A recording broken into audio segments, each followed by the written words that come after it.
Hello and welcome to ECO 2610. My name is Sarah Bray and I am your instructor for macroeconomics at JCC.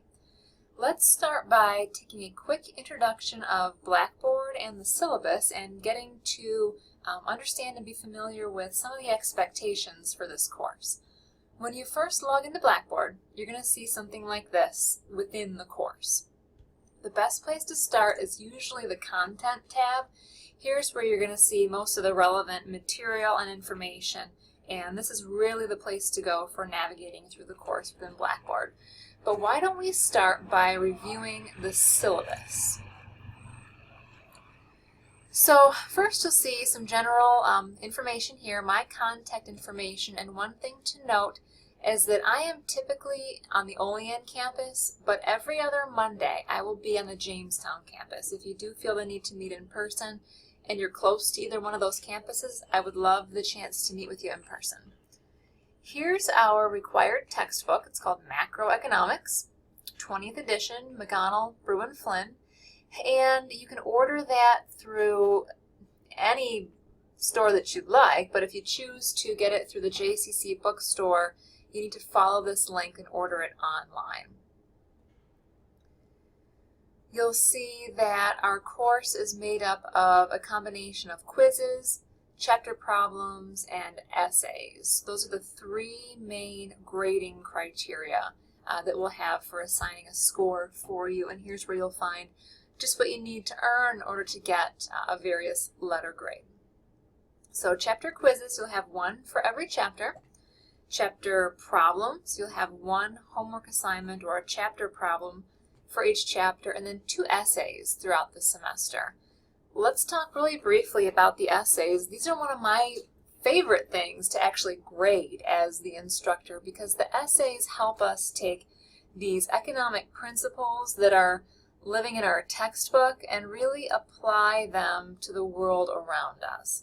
And I think once you start seeing the connections between the things we're learning in the course and what's happening around you in the economy, economics really comes to life. And it's important to have a fundamental knowledge of these economic principles so you can, for example, look at presidential candidates and you can weigh their proposed economic policies and decide what you think might be the best fit for our economy.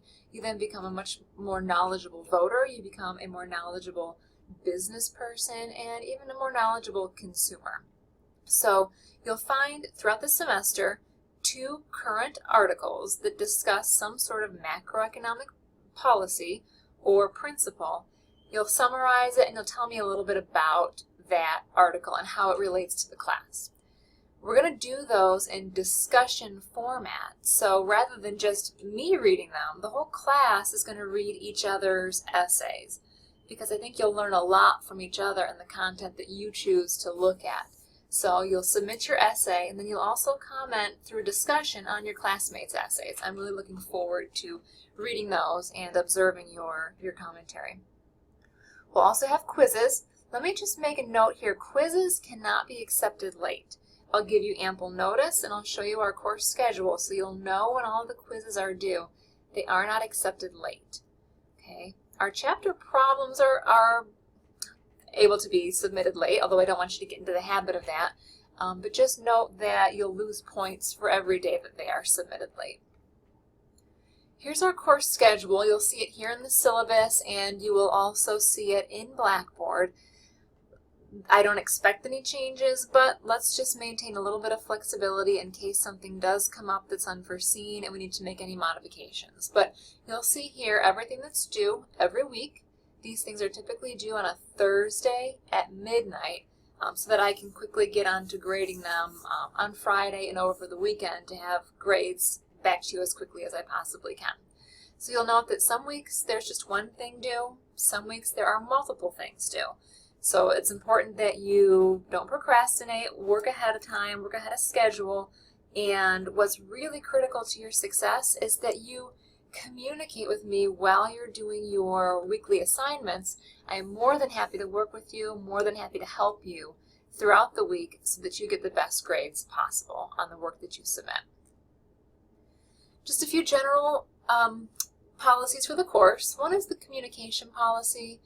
You need to be in the habit of checking your JCC email. That's the only way that I can communicate with the class.